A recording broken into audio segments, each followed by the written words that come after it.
What we have here is Alex Steinweiss, who is the inventor of the album cover. In 1939, he convinced Columbia Records to actually put art for the first time ever on the side of an album cover. And within a month, the sales went up over 894%. So when that happened, they knew that from there on out, everyone was going to do album covers.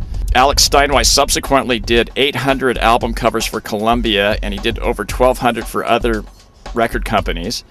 And what we're going to see in this show is we're going to see 100 of the best that Kevin Reagan chose from the collection. Okay, this piece is probably, in a way, the ultimate tribute piece because this piece is done by Kevin Reagan, the 3-time Grammy Award winner, album designer.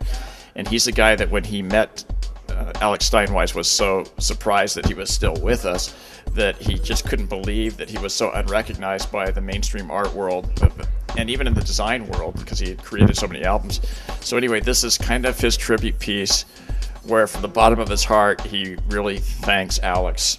I'm here with Kevin Reagan, and Kevin found out about Alex how? It was just incredible mutual respect from the get-go. I'm an art director and designer for album covers. He, started the medium, so I had an instant kind of connection with that. I became just completely intrigued with his work, and the more I knew about it and the more I discovered what incredible talent he was, I never felt his work was shown in this context. As, a painter, accomplished collagist, of course a record designer. So I really wanted to kind of bring him to light for what a great artist he was all around. This is considered the very first illustrated album cover, which was created by Alex in 1939. He was 22 years old when he took the job as art director at Columbia Records. It was his idea to go up to his boss and suggest jazzing up the cardboard jackets that were this is usually how they sold records at that time, were in vacuum shops, just cardboard jackets, no graphics really. They were called, Alex nicknamed them tombstones. This is how he really worked. He would do a sketch approximately 2 or 3 inches square. You could see he would grit it out with pencil, and it's amazing how tight these little thumbnails are to the final product.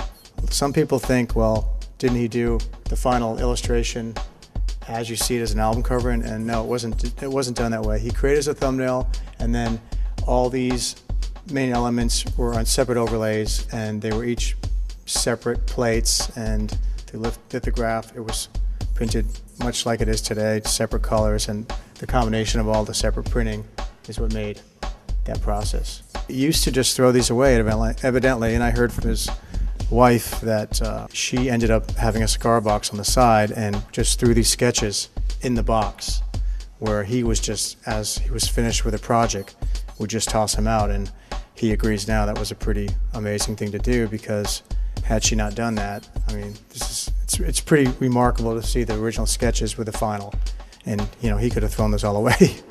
Check out robertbermangallery.com for more information on the Steinweiss exhibit.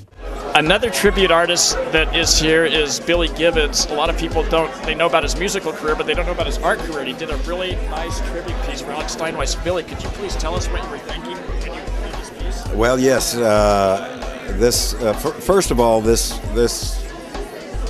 important gathering, and even more important, is the honorarium connected with Alex Steinweiss, who has so graciously giving 50 years of dedicated talent to create part of the world that we wouldn't know without him.